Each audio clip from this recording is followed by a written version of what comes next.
Bawaku masuk ke hadirat-Mu dengan darah domba yang kudus.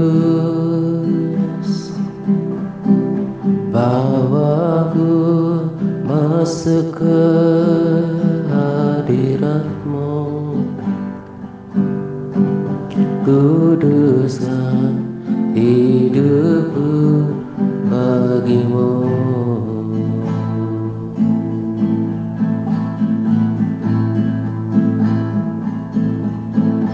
Bawaku masuk ke hadirat-Mu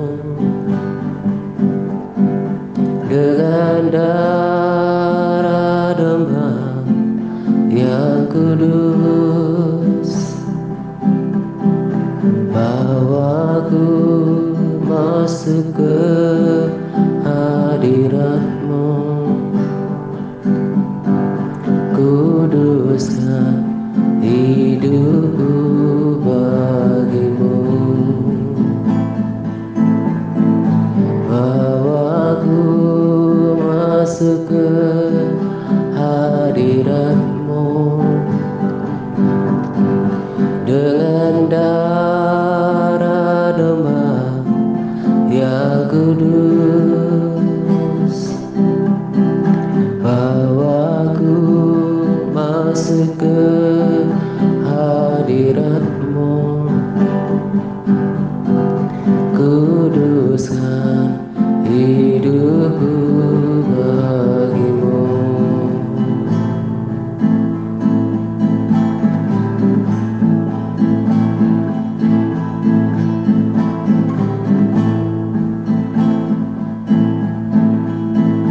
Jesus,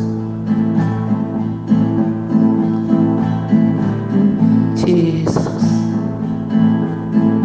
bless the Lord of my soul, oh my soul, worship His holy name.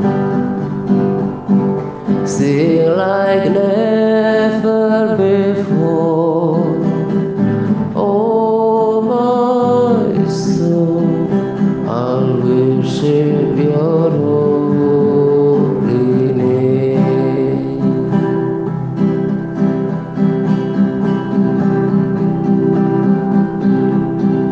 Bless the Lord, oh my soul, oh my soul, worship His holy name. Sing like never before, oh my soul, I'll worship Your holy name. Bless the Lord, oh my soul, oh my soul, worship His holy name. Sing like never before, oh my soul, I'll worship Your holy name.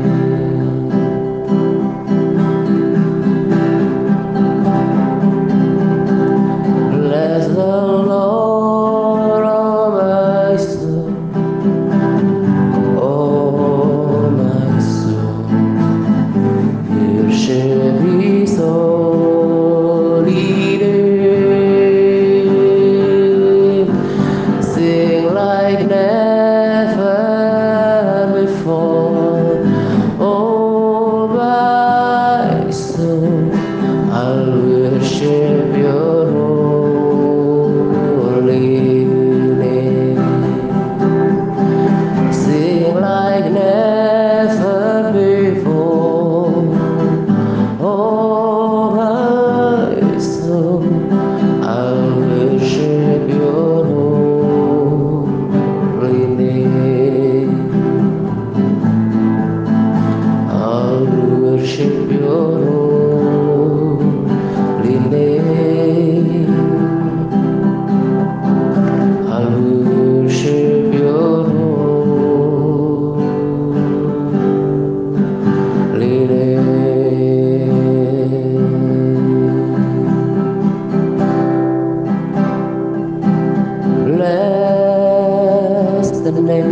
Jesus.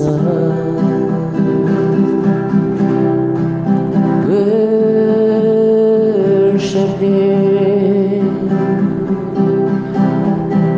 I bless the name of Jesus. I lift you high.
Semakin indah, indah ku rasa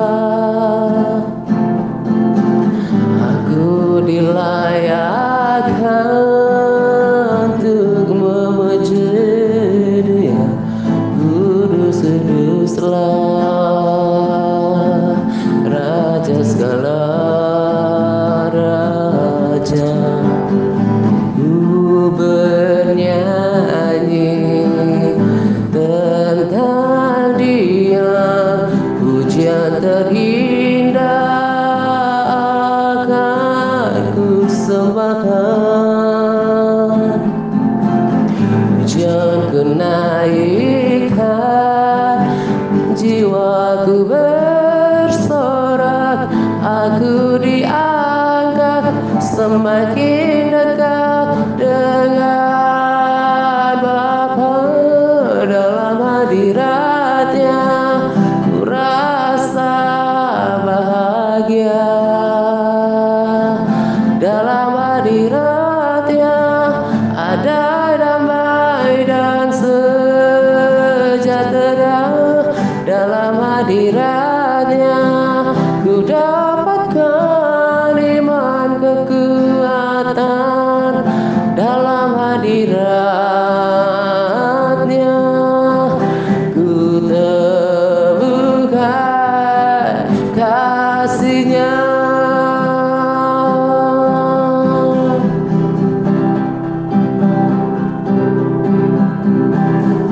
Ku berdiam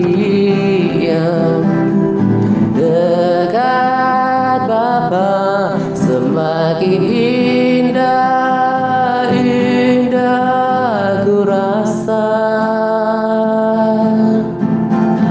aku dilayakkan untuk memuji Dia. Kudus, kuduslah Raja segala raja. Ku bernyanyi tentang Dia, pujian terindah akan ku sembahkan. Pujian ku naikkan, jiwaku bersorak, aku diangkat semakin dekat dengan Bapa. Dalam hadirat-Nya ku rasa bahagia.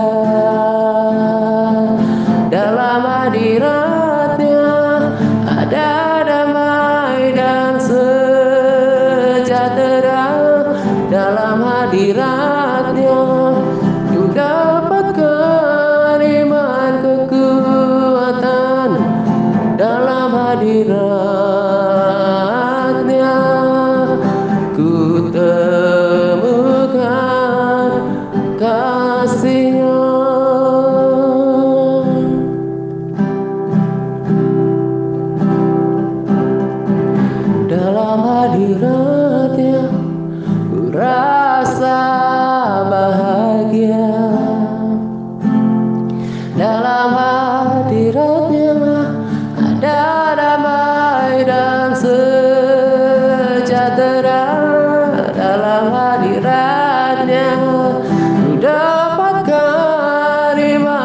kekuatan dalam hadiratnya. Ku terluka dalam hadiratnya. Ku terluka dalam hadiratnya. Ku terluka kasih-Nya.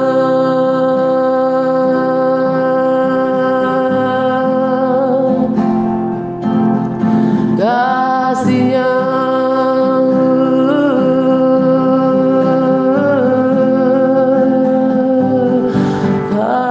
Kasih-Nya.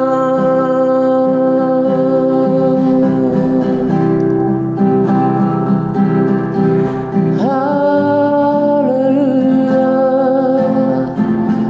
Terima kasih untuk kasih yang besar. Haleluya. Kasih yang tak ternilai. Syukur bagimu Tuhan, Tuhan yang mati bagiku.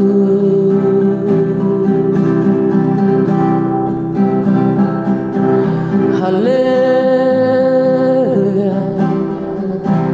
Haleluya.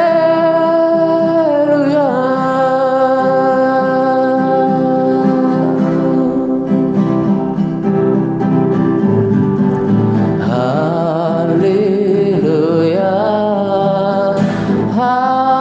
Haleluya. Bagi domba Allah yang duduk di tahta. Haleluya. Haleluya. Bagi domba Allah berkuasa selamanya.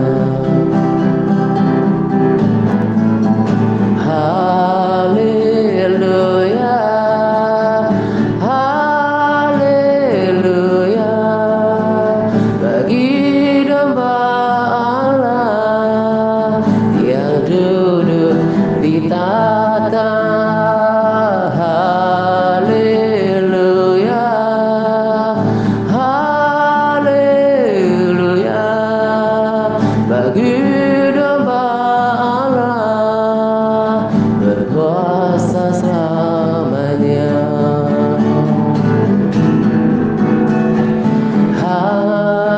Haleluya. Haleluya. Bagi domba Allah yang duduk di tahta. Haleluya. Haleluya. Bagi domba Allah berkuasa selamanya. Bagi domba Allah berkuasa selamanya. Bagi domba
Shalom semuanya. Salam damai sejahtera untuk kita sekalian.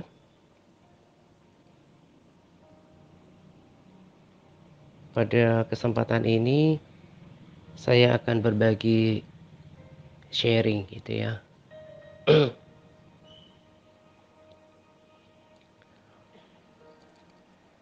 Saya akan bagikan dulu tentang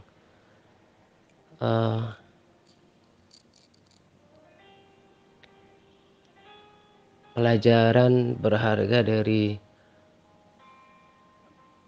salah satu video yang saya saksikan beberapa hari yang lalu gitu. Tentang kesaksian seorang ibu yang berlatar belakang non-Kristen gitu.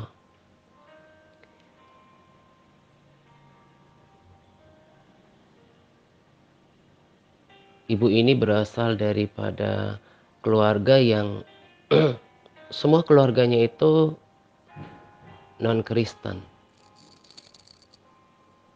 Ada lagi sebetulnya kesaksian ibu yang lain yang juga kurang lebih sama gitu ya. Kurang lebih sama dengan kesaksian ibu ini.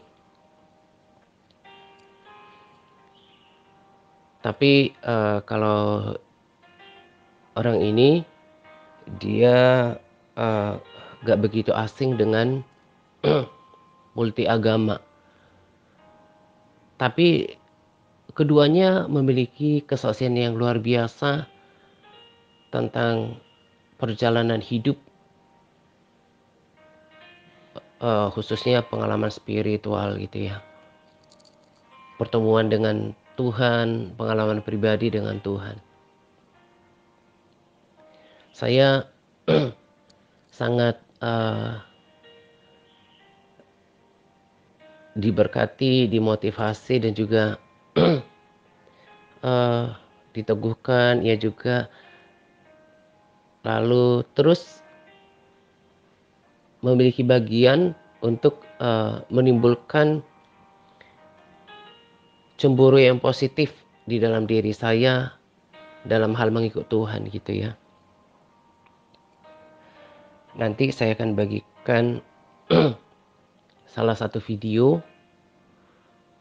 bersamaan dengan sharing ini. Pelajaran yang berharga dari video tersebut adalah menjadi teguran buat kita.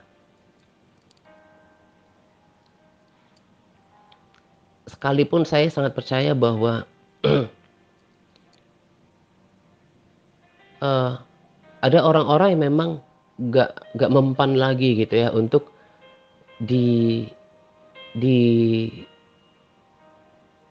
diingatkan.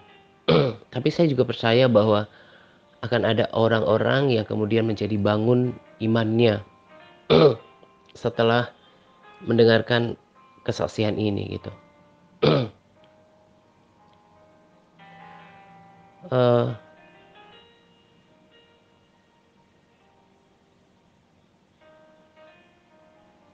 Ketika saya merenungkan tentang kualitas hati gitu ya, kualitas hati manusia gitu. Tuhan itu kan selalu melihat hati orang, bukan tampilan fisik, apalagi harta dunia gitu. Semata-mata Tuhan melihat hati.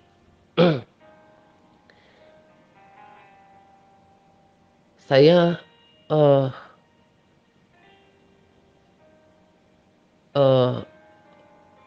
memperhatikan dan saya juga yakin para sahabat dan juga saudara ada yang memiliki perhatian atau pengertian yang sama dengan saya gitu ya. Memang ada banyak orang di luar sana yang mereka sekalipun belum percaya Yesus, kualitas hatinya itu lebih baik gitu. Bahkan jauh lebih baik daripada orang-orang gereja.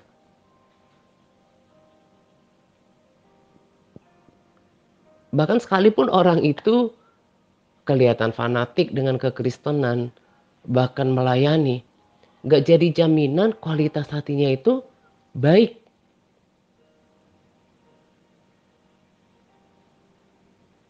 Termasuk di dalamnya antusias untuk mengenal Tuhan. Itu saya sangat bisa saksikan gitu ya. Orang-orang yang tadinya belum percaya Yesus itu, mereka punya hati untuk mengejar Tuhan itu ada banyak ya. Lebih hebat, lebih lebih sungguh-sungguh dibanding orang-orang Kristen keturunan. Akhirnya mereka menemukan Tuhan. Saya percaya firman Tuhan itu ada yang universal gitu ya. Jadi seperti di Amsal 8 ayat 17 berkata bahwa aku mengasihi orang yang mengasihi aku dan orang yang bertekun mencari aku akan menemukan aku. Jadi ada orang-orang yang tadinya bahkan bukan orang Kristen mencari siapa Tuhan. Akhirnya menemukan Tuhan. Kemudian mereka percaya Yesus dan sungguh-sungguh mengejar Tuhan itu sendiri. Di Alkitab kita sudah belajar di waktu-waktu yang lalu tentang Cornelius. Menurut oknum hamba Tuhan ini yang seorang pengajar membagikan kepada kita kalau tadinya Cornelius itu bukan seorang yang percaya Allah Abraham, Ishak dan Yakub karena dia bukan orang Yahudi. Bukan keturunan orang Ibrani secara fisik gitu. Tapi akhirnya dia menemukan Tuhan, bahkan Tuhan pakai hidupnya. Dalam kesaksian banyak orang, apalagi di era sosial media sekarang, tak jarang kita menemukan orang-orang yang berasal dari keluarga non-Kristen, mereka mencari Tuhan gitu. Dan Tuhan memberikan dirinya ditemui. Itu yang tadi saya katakan. Saya nggak jarang menemukan ada orang-orang di luar sana yang mereka berlatar belakang non-Kristen. Mereka lebih sungguh-sungguh dalam mengikut Tuhan, memiliki kesaksian yang lebih hidup daripada orang Kristen, bahkan dia menjadi alat Tuhan gitu ya untuk membangunkan orang-orang yang sudah dipilih oleh kasih karunia ini. Itu kan sangat memprihatinkan. Sangat memprihatinkan. Akhirnya orang-orang Kristen yang lahir dari keturunan Kristen yang udah Kristen dari orang ini malah mendapatkan motivasi, mendapatkan berkat rohani dari justru orang-orang yang tadinya gak kenal Yesus gitu. Sebetulnya gak ada yang salah dengan itu, tapi harusnya kita malu gitu ya. Akhirnya kita malah mendengarkan orang yang tadinya berlatar belakang non-Kristen berbicara tentang Tuhan untuk kita. Mereka kalau sama sih akhirnya sama-sama memiliki kesaksian tentang Tuhan sih nggak terlalu memprihatinkan gitu ya. Tapi kalau ternyata orang yang tadinya berlatar belakang non-Kristen ini memiliki pengenalan Tuhan yang lebih baik, kesungguhan yang lebih hebat, dan kesaksian yang hidup dengan Tuhan jauh lebih daripada orang Kristen yang harusnya mengalaminya, itu kan sangat memprihatinkan. Ketika saya mendengarkan kesaksian orang-orang ini memang apa ya, saya itu orangnya eh, dan saya percaya ini adalah gift dari Tuhan gitu untuk bisa lihat orang ini hatinya itu kayak apa gitu ya. Orangnya jujur atau munafik, orangnya tulus eh, apa eh, cuma berpura-pura gitu ya. Dan ketika menonton atau menyaksikan video kedua orang ini, saya sangat tertarik gitu ya. Saya sangat antusias bahkan menunggu-nunggu part selanjutnya. Mereka adalah orang-orang yang antusias tentang Tuhan. Mereka sungguh-sungguh mencari Tuhan. Mereka punya kualitas hati yang tadi saya katakan jauh lebih baik daripada orang-orang Kristen sendiri.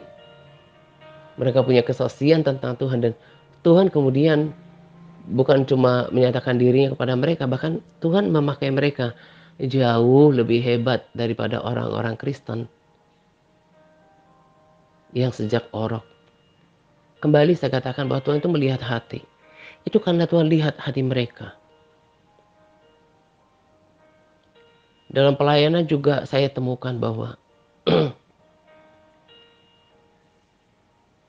lebih banyak orang Kristen yang hatinya itu susah untuk dibentuk gitu.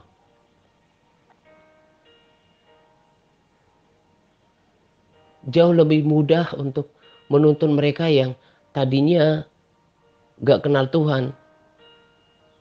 Karena kualitas hatinya baik. Mereka lebih bertumbuh dalam pengenalan akan Tuhan. Dalam banyak hal.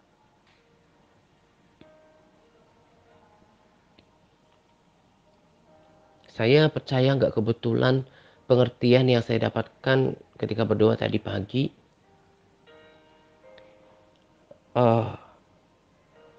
Roh Kudus mengingatkan saya tentang firman yang sejalan dengan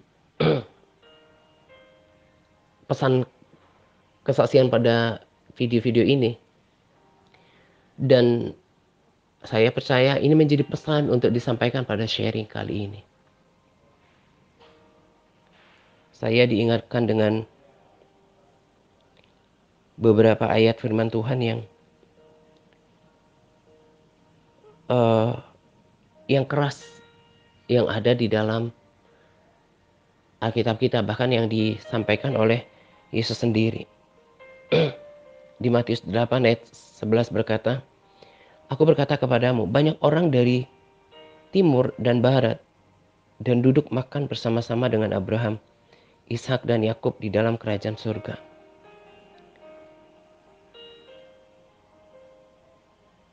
Ayat 12, "Sedangkan anak-anak kerajaan itu akan dicampakkan ke dalam kegelapan yang paling gelap. Di sanalah akan terdapat ratap dan kertak gigi." Ini Yesus berbicara kepada orang Israel. Mereka kan adalah bangsa yang harusnya menjadi umat Allah. Bangsa Israel itu adalah umat pilihan Allah. Saya bacakan lagi ayat pembanding di ayat khusus ayat 12 dari BIMK, katakan seperti ini. Padahal orang-orang yang seharusnya menjadi umat Allah akan dibuang ke dalam kegelapan di luar. Di situ mereka akan menangis dan menderita. Terjemahan sederhana Indonesia katakan, padahal banyak orang Israel yang karena nenek moyang mereka, karena Abraham, Ishak dan Yakub, memang sudah diundang masuk ke dalam kerajaan itu. Memang sudah diundang. Tapi mereka akan dibuang keluar ke tempat yang paling gelap. Dan di sanalah mereka akan menangis serta sangat menderita. Jadi dari kedua ayat pembanding ini, jelas bahwa bangsa Israel sendiri pun tidak semua akan masuk dalam kerajaan Allah. Memang Tuhan menghendaki semua orang untuk diselamatkan. Tapi kan pilihan di tangan setiap orang itu ditentukan oleh sikap hidupnya. Jadi berdasarkan ayat ini, bangsa Israel, bangsa pilihanmu tidak semuanya akan masuk dalam perjamuan anak domba Allah. Mereka sebagian, bahkan sebagian besar akan dibuang ke dalam tempat kegelapan, yaitu neraka. Di sana mereka akan menangis, menderita selama-lamanya. Ketika itu kan Yesus berbicara kepada bangsa Israel. Mereka adalah pilihan Tuhan, bangsa pilihan Tuhan dari seluruh bangsa yang ada di muka bumi ini. Lalu konteks yang sama adalah pilihan kasih karunia. Itu adalah terjadi terhadap bangsa-bangsa di luar bangsa Israel. Menerima kasih karunia untuk percaya Yesus. Bahasanya tetap sama. Padahal orang-orang yang seharusnya menjadi umat Allah, kita kan menjadi umat Allah, sudah diundang masuk ke dalam kerajaan itu, diundang oleh kasih karunia. Tapi nggak semua akan masuk ke dalam kerajaan Allah. Malah sama seperti apa yang Allah lakukan terhadap bangsa Israel, akhirnya Tuhan memberikan kasih karunia ke bangsa-bangsa lain. Demikian juga Tuhan memberikan kasih karunia kepada orang-orang yang tadinya bukan Kristen, akhirnya Tuhan pilih. Kenapa ini bisa terjadi? Semata-mata karena kualitas hati dan sikap hidup seseorang.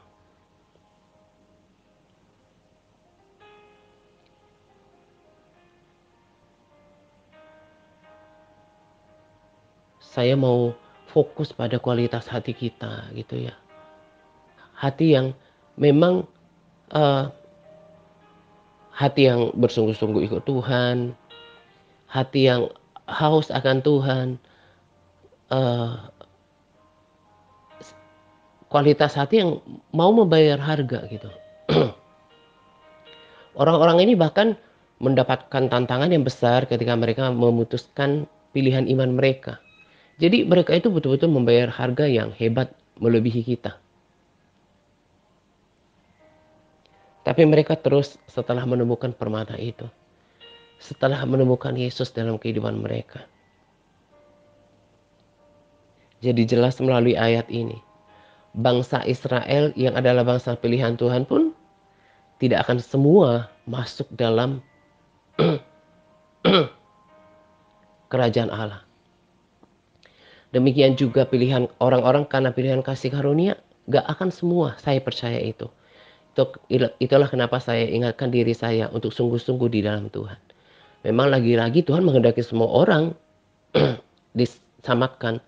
Tapi keputusan, ketetapan untuk diselamatkan itu kan tergantung sikap hati dan sikap hidup kita.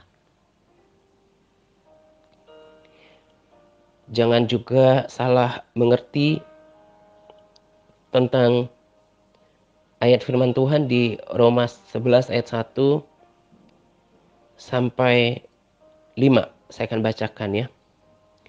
Maka aku bertanya, adakah Allah mungkin telah menolak umatnya? Sekali-kali tidak. Karena aku sendiri pun orang Israel dari keturunan Abraham dari suku Benyamin. Nah ini jangan dipahami bahwa jadi baca firman itu kan harus secara keseluruhan gitu ya. Minta pimpinan Roh Kudus. Jadi di sini kan dikatakan Allah sekali-kali tidak akan menolak umatnya. Adakah Allah mungkin telah menolak umatnya? Sekali-kali tidak. Tapi umat di sini bukan berarti maksudnya semua orang Israel satu persatu gitu. Ngerti kan ya?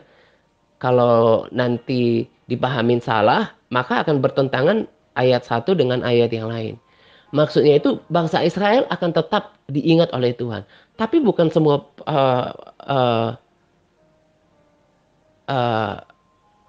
person to person, ya itu bahasa saya. Maksudnya bukan semua orang per orang.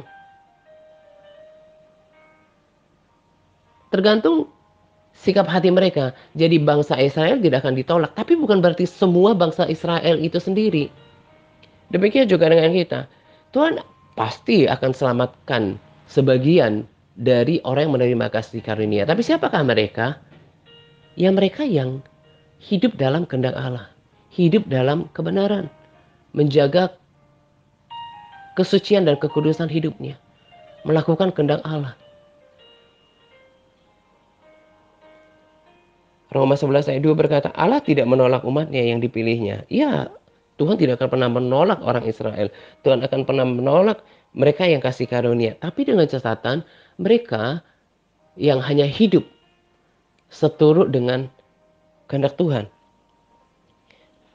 Ataukah kamu tidak tahu apa yang dikatakan kitab suci tentang Elia? Bahwa ia mengadukan Israel kepada Allah. Ayat 3, ini lebih memperjelas lagi ya. Tuhan nabi-nabimu telah mereka bunuh. Mesbah-mesbahmu telah mereka runtuhkan. Hanya aku seorang diri yang masih hidup dan mereka ingin mencabut nyawaku. Ayat 4. Tetapi bagaimanakah firman Allah kepadanya? Aku masih meninggalkan 7.000 orang bagiku yang tidak pernah sujud menyembah Baal. Jadi jelas ya ayat 4 ini berkata bahwa aku masih meninggalkan 7.000 orang. Berarti itu hanya bagian kecil. Sebagian kecil daripada bangsa Israel. Mereka yang tidak menyembah Baal menunjukkan kesetiaan. Mereka adalah orang yang setia kepada Allah Abraham, Ishak dan Yakub. Ya bangsa ini yang dikatakan bahwa Tuhan tidak akan menolak bangsa Israel. Bangsa yang bernama Israel ini tidak akan pernah ditolak oleh Tuhan. Tapi bukan semuanya, orang per orang. Hanya mereka yang tidak pernah sujud menyembah Baal. Mereka yang menguduskan hidupnya. Mereka yang tetap setia beribadah kepada Tuhan. Mereka yang tetap hidup dalam ketetapan Tuhan. Itu yang Tuhan selamatkan. Demikian juga orang yang hidup dalam kasih karunia. Mereka yang terus mau dituntun oleh firman Tuhan. Itu yang tetap akan dibawa oleh Tuhan. Akan dipimpin, akan dipilih oleh Tuhan.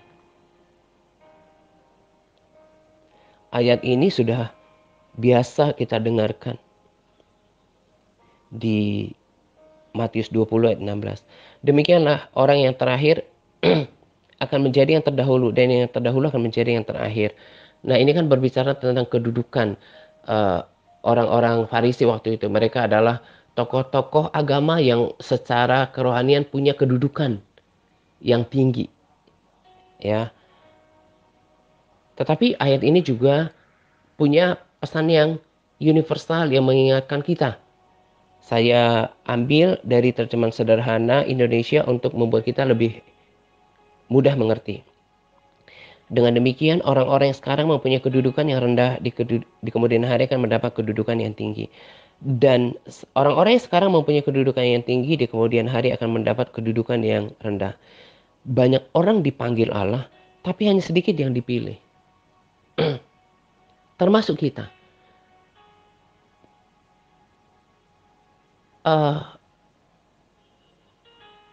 Orang-orang yang mendapat kasih karunia dari seluruh dunia, dari zaman ke zaman itu banyak kan. Tapi hanya sedikit yang dipilih. Sama seperti pilihan Tuhan atas 7.000 bangsa Israel yang tidak sujud menyembah Baal. Demikian Tuhan akan memilih mereka yang tetap hatinya untuk Tuhan. Tetap bersungguh-sungguh ikut Tuhan. Menjaga kesetiaan konsistensi. Menjaga persekutuannya. Menjaga pergaulannya dengan Tuhan. Merindukan Tuhan. Itu yang terus Tuhan lihat sepanjang hidup kita. Dan itu yang diingat oleh Tuhan.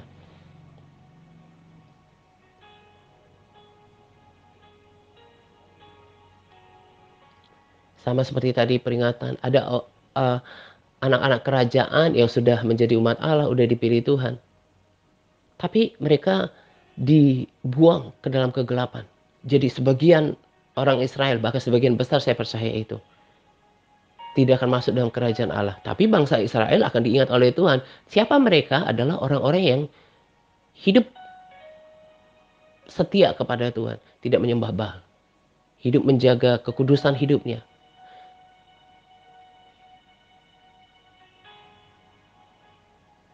Tetap setia mengikut Tuhan. Demikian juga dengan orang pilihan kasih karunia. Siapa mereka yang akan tetap diingat oleh Tuhan? Mereka juga yang memiliki sikap hati dan perilaku yang sama. yang setiap hari memilih hidup yang berkenan kepada Tuhan, mengejar Tuhan, memiliki kesungguhan dan menjaga persekutuan dengan Tuhan, tetap merindukan Tuhan. Itu adalah mereka.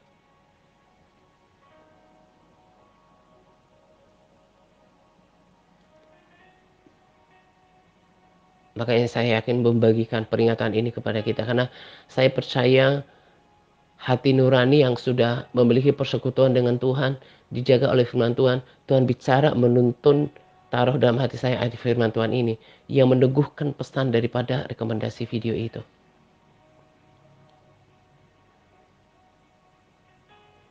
Berharap setiap orang yang mendengarkan peringatan ini kembali mengecek kekristenannya, persekutuan pribadinya dengan Tuhan, hatinya gitu ya.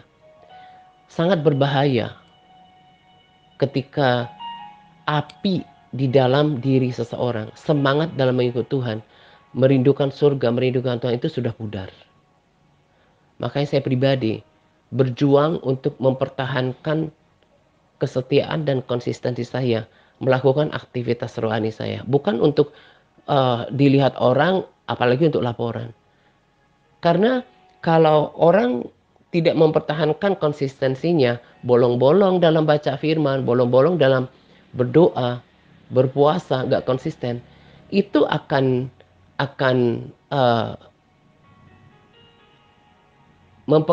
memberikan pengaruh yang buruk terhadap kerohaniannya. Sama seperti tanaman yang tidak konsisten disiram, dipupuk, dirawat, itu pasti mempengaruhi pertumbuhan rohaninya. Akhirnya dia tidak menjadi Kristen yang kuat. Dan Tuhan juga kan berkata terhadap orang yang setia, Tuhan berlaku setia.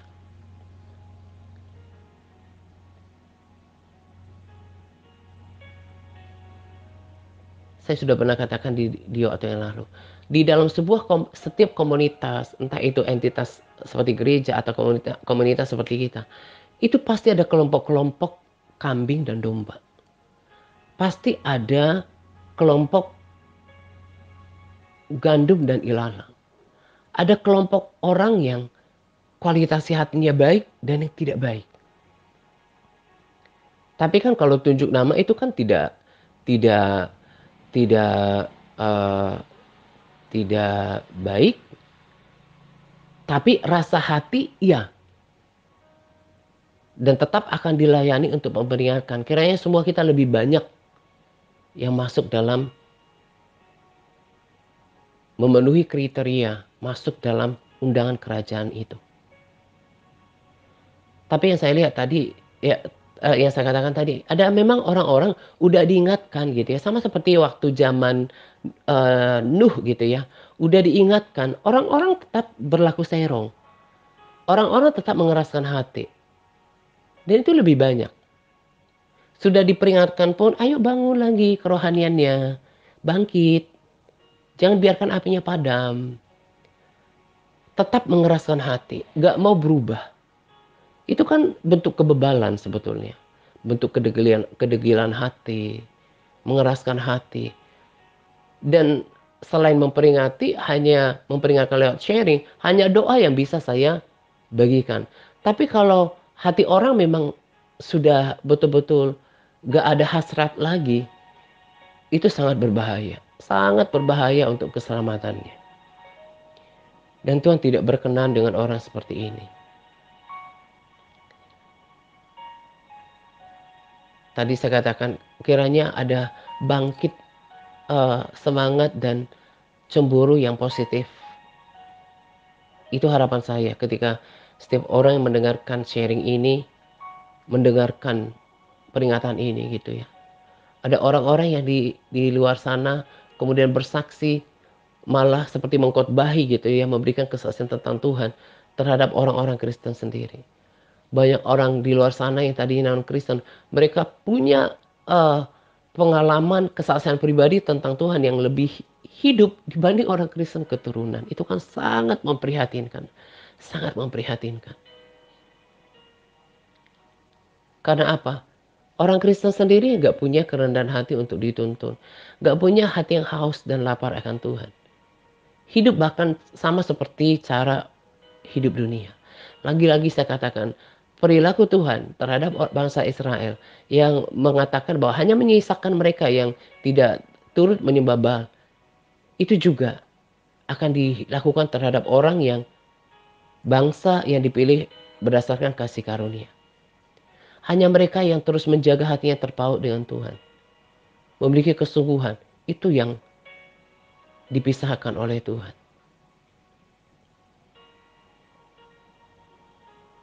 Banyak yang dipanggil, tapi sedikit yang dipilih.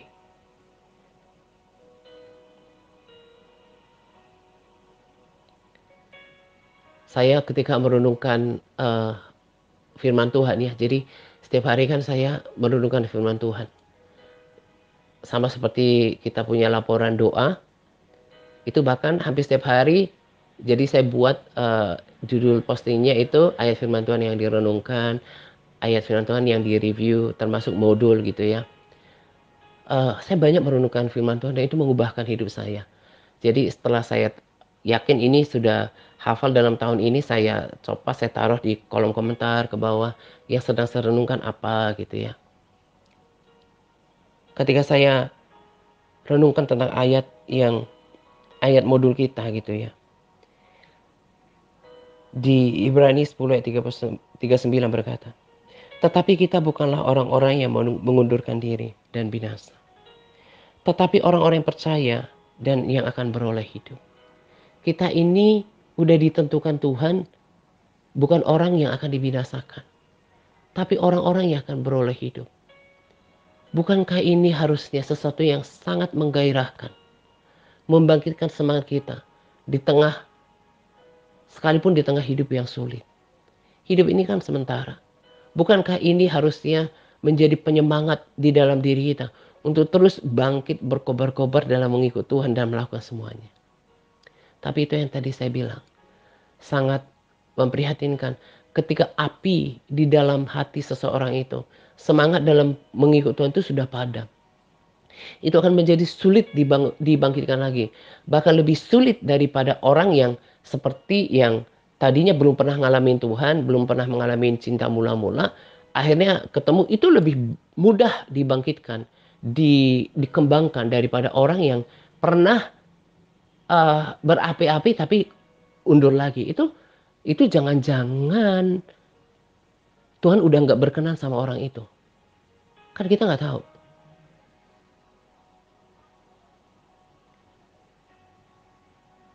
Betul-betul saya bersyukur untuk setiap proses sampai hari ini.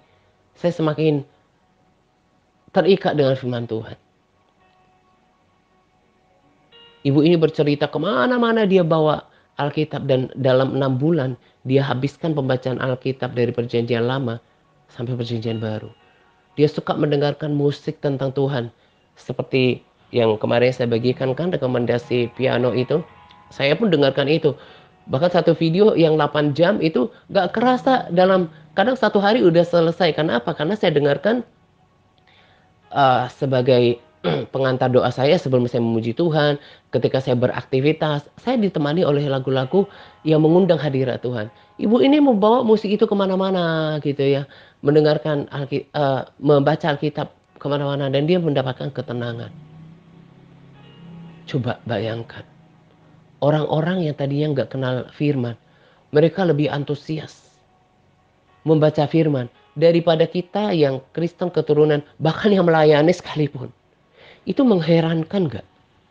Sekaligus memprihatinkan. Saya makan firman Tuhan tiap hari. Saya renungkan itu firman Tuhan setiap hari. Gak disuruh pun saya akan terus melahapnya. Apalagi ketika Roh Kudus ingatkan saya langsung buka mempertajam. Saya uh, taruh dalam kategori renungkan. Nanti kalau udah renungkan terus, lebih gampang hafalnya, saya pindahin ke review. Saya mau banyak merenungkan firman Tuhan dalam tahun ini setiap harinya, dan semakin ditambah itu semakin kurang gitu, semakin pengen, dan itu mengubahkan hidup saya. Firman Tuhan itu itu uh, sumber nutrisi utama dalam pembangunan rohani. Itu yang membuat saya kuat sampai sekarang. Itu yang membuat hati saya terus menggebu-gebu untuk pengen ketemu Tuhan gitu. Juga berdoa. Oleh pertolongan Roh Kudus, saya konsisten sampai sekarang untuk melakukan part saya. Yang berdoa, mencari Tuhan, berpuasa. Bahkan terus saya melatih diri saya untuk percaya. Saya terus minta Roh Kudus juga menambahkan kapasitas iman saya. Lalu saya bangun dengan membaca, merenungkan, dan memperkatakan firman Tuhan. Dan saya latih iman saya untuk grab, untuk mengambil, untuk merebut janji-janji Tuhan. Berlatihlah beriman. Kesaksian-kesaksian doa yang udah nggak kehitung gitu ya.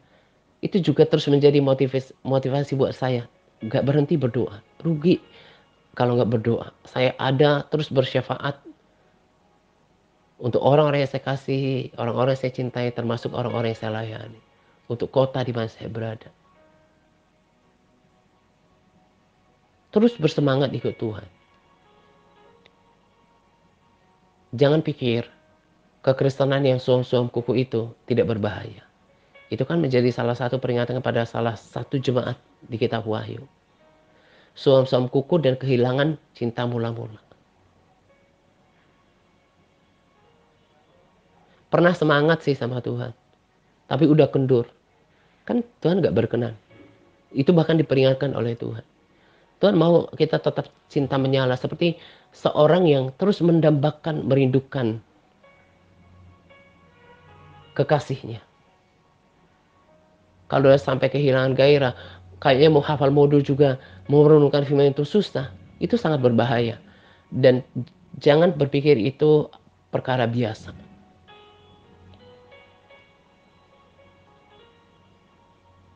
Saya berharap setelah mendengarkan peringatan ini, ayat firman Tuhan, kita bangkit untuk memperbaiki kekristenan kita. Memperbaiki kerohanian kita. Saya malu kalau orang yang tadinya berlatar belakang non-Kristen, mereka punya kesaksian yang lebih hebat, punya kerinduan yang hebat baca firman lebih daripada diriku. Saya malu.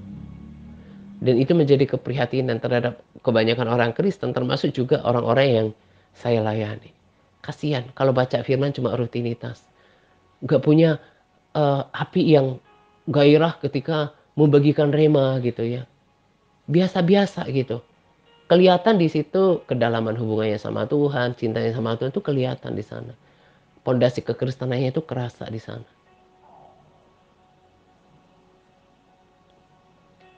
Ayo kita jadikan pesan sharing ini menjadi peringatan buat kita.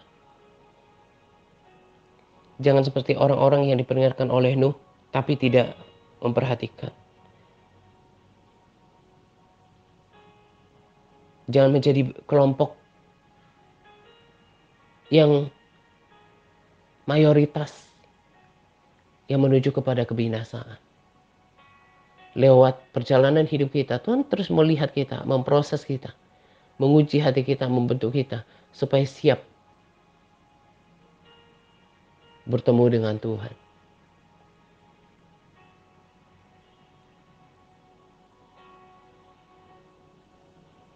Menangislah dengan kekuatan pondasi kekristenan saudara yang selama ini bertahun-tahun bersama dengan pelayanan ini, tetapi ternyata ketika ada masa Tuhan izinkan perkara yang sulit dalam diri kita, ternyata kekuatan pondasi kita runtuh. Berarti kan cara membangunnya itu di waktu yang lalu itu tidak maksimal, tidak sungguh-sungguh. Jangan sampai kita masuk dalam kengerian neraka. Jangan sampai kita menderita, dilemparkan keluar oleh sikap hidup kita yang tidak mau bangkit.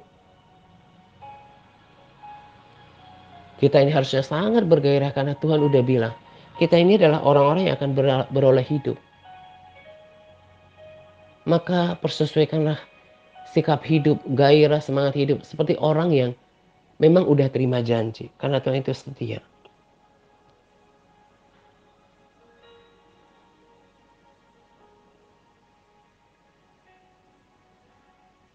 Dan di sini juga saya mau tambahkan, sekalipun nanti saya akan buat rekaman khusus yang pendek di Elpar MTRC Advance, saya juga peringatkan di sini karena masih ada waktu, bahwa nanti saya juga akan tertibkan pertama yang di Elpar MTRC Advance, sekaligus menjadi peringatan kepada MTRC Advance bahwa uh, saya akan tetapkan standar di sana gitu ya. Karena kalau orang tidak hidup dalam perenungan firman Tuhan, itu tidak akan maksimal pertumbuhannya. Dan kalau kita mau merenungkan firman, kita kan harus tahu betul, sekalipun ayat-ayatnya suka lupa, tapi harusnya perkataan firman Tuhan itu ingat minimal 70% supaya gampang memperkatakannya. Jadi dulu kan beberapa saudara yang di Big Internet kan diundang ke Elpar MTRC Advance karena sudah konsisten dengan Elparnya untuk bergabung dalam uh, aktivitas doa malam. Nah, dan syarat untuk berada di sana kan harus berkomitmen untuk menghafalkan firman Tuhan. Nah, seiring berjalannya waktu, Big Internet juga ada panduan doa. Nah, jadi paham ya, dulu sebelum diaktifkan panduan doa di Big Internet, beberapa saudara diundang ke Elpar MTRC Advance. Tapi dalam perjalanannya saya lihat kan tidak konsisten untuk menghafal firman Tuhan. Jadi Elpar MTRC Advance itu hanya diperuntukkan untuk kita yang selain berkomitmen berdoa, tapi juga berkomitmen untuk menghafal modul. At least satu modul dalam sebulan. Atau katakan dalam 2 bulan lah. Yang jelas ada pergerakan. Nah, jadi karena saya lihat saudara juga tetap tidak ada tindakan gitu ya, nggak ada sikap yang baik gitu ya, maka nggak cocok jadi MTRC Advance di Elpar, nggak cocok. Nah, yang masih bisa kompromi itu adanya di Big Internet. Jadi saya sudah katakan kalau MTRC Advance itu teladan. Nah, karena saya lihat saudara juga banyak yang diam-diam aja, saya nggak akan kompromi dengan sikap orang yang semau gua. Ada standar gitu ya. Jadi nanti uh, ini harus didisiplinkan. Tapi pada sharing ini saya kasih pemberitahuan dulu bahwa kalau saudara yang dibikin termet nggak mau bangkit untuk menghafal firman, minimal satu modul dalam 1 atau 2 bulan, nanti saudara akan digabungkan saja, dikeluarkan dari Elpar MTRC Advance dan tetap hanya dibikin termet saja. Jadi saudara juga hanya fokus pada panduan doa di sana gitu ya. Tapi tetap percayalah bahwa selama saudara berkomitmen untuk melakukan Elpar gitu ya, pemuritan, saudara juga akan tetap mendapat giliran doa di Elpar MTRC Advance. Ya. Jadi pertama saya tertibkan dulu yang ini. Nanti Elpar MTRC Advance saya tertibkan dulu, mengembalikan atau mengeluarkan saudara yang masih berada di MTRC Big Internet yang tidak mau bangkit untuk menghafal firman akan dikeluarkan saja. Nah, makanya melalui sharing ini saya ingatkan sebetulnya tujuannya adalah supaya kalau masih mau berusaha untuk menghafal firman, itu nggak banyak gitu. Saya bahkan sederhanakan modul-modul yang lama untuk memilih ayat firman Tuhan yang bukan cuma penting tapi lebih gampang diingat. Itu yang saya kurang-kurangin gitu ya. Jadi saya sederhanakan gitu. Karena saya juga ngerti rasanya menghafal gitu. Tapi di mana ada kemauan, di situ pasti ada jalan. Nah, jadi ini juga waktu buat saudara untuk menanyakan hati sendiri.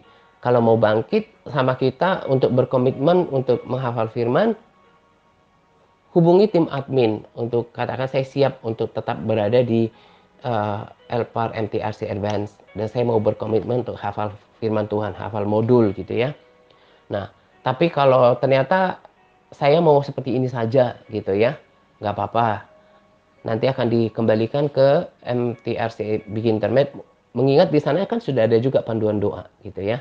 Saya tertipkan dan ini menjadi peringatan kepada MTRC Advance. Kalau nanti juga dalam perjalanan waktu ini kan saya berikan kesempatan nih untuk bangkit menghafalkan modul, bersemangat membagikan rema gitu ya. Kalau enggak nanti akan secara perlahan juga kalian akan ditertibkan.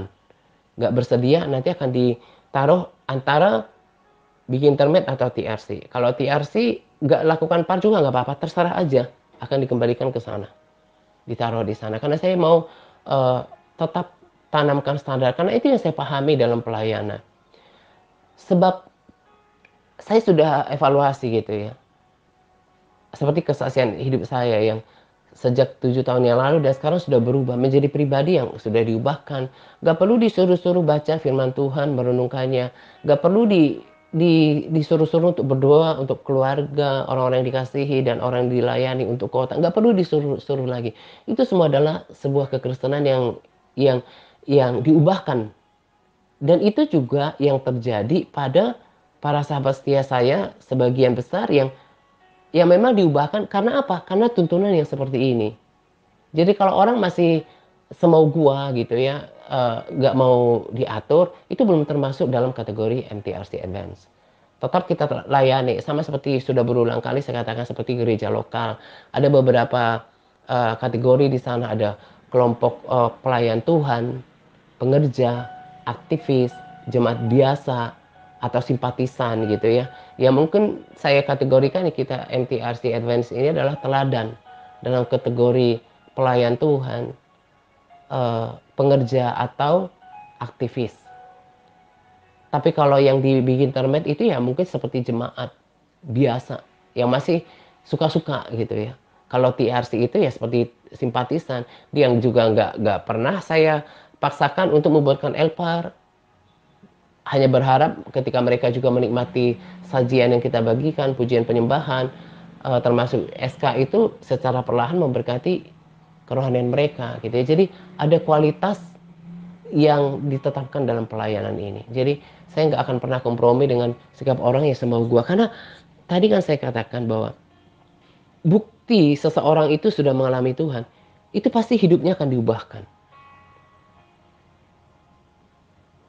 Nggak bisa hidup semau gua gitu ya. Orang harus belajar memiliki kerendahan hati sampai mengalami perubahan karakter. Itu yang tadi saya katakan. Ada banyak orang di luar sana yang berasal dari non-Kristen, itu hatinya itu mudah dibentuk. Sementara orang Kristen yang orang gereja, padahal bahkan melayani, susah hatinya itu untuk dibentuk. Hidup dengan kesombongan, hidup dengan kebebalan, mengeraskan hati. Nah itu nggak ada di dalam kelompok MTRC Advance gitu ya. Nah kiranya apa yang saya sampaikan pada kesempatan ini, memperingatkan kita semua untuk bangkit. Nggak ada kompromi karena sulit keadaan sekarang akhirnya mengikut Tuhan jadi lemah. Itu kan kembali tadi saya katakan, kembali pada pondasi kekristenan kita. Kalau pondasinya dibangun, sekuat apapun goncangan pasti tetap kuat dan kokoh. Jadi bangunkan diri sendiri. Saya sudah bagikan juga beberapa waktu yang lalu. Satu-satunya bukan satu-satunya ya, rasanya ya salah satu atau satu-satunya cara untuk membangkitkan kasih mula-mula kepada Tuhan, membangkitkan gairah dengan Tuhan adalah berpuasa. Itu mematikan daging. Memang daging kita tuh teriak gitu. Tapi manusia roh kita akan kembali dibangunkan. Ya, termasuk berbahasa roh, membaca firman, merenungkannya, memaksa diri, melatih diri untuk berdoa. Itu caranya untuk kembali bangkit. Gak ada lagi MTRC Advance yang gak hidup dalam puasa. Nah, itulah yang tadi saya katakan seperti kesaksian saya sudah dihidupkan, diubahkan. Itu yang ada dalam standar MTRC Advance. Udah nggak lagi berpikir doain orang sama seperti melakukan untuk dirinya sendiri. Bahkan kemarin saya renungkan firman Tuhan di perjanjian lama, saya rasa itu nggak kebetulan. Walaupun saya tidak berniat untuk merenungkan itu, tapi tiba-tiba saya baca bahwa kabarkanlah keselamatan dari Tuhan hari ke hari. Itu artinya apa? Harusnya kita itu tetap setia memberitakan Injil, menjangkau orang. Itu harusnya hidup orang Kristen yang ngerti tujuan hidupnya apa, yang udah diubahkan. Gak hanya hidup untuk dirinya sendiri. Nah, kualitas seperti itu akan dihasilkan di MTRC Advance kalau dia punya kerendahan hati untuk dibentuk. Gitu ya. Dan sharing ini penuh dengan peringatan baik dari firman Tuhan dan juga peringatan dari tuntunan TRC. Berharap setiap kita punya telinga untuk mendengarkan. Kenapa orang lain bisa semangat, saya tidak? Itu harusnya menjadi tangisan bagi diri sendiri.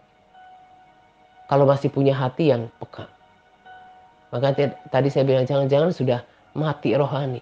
Gak, gak punya kekuatan lagi untuk hafal firman. Gak ada gairah lagi untuk baca firman, untuk merenungkan firman gitu.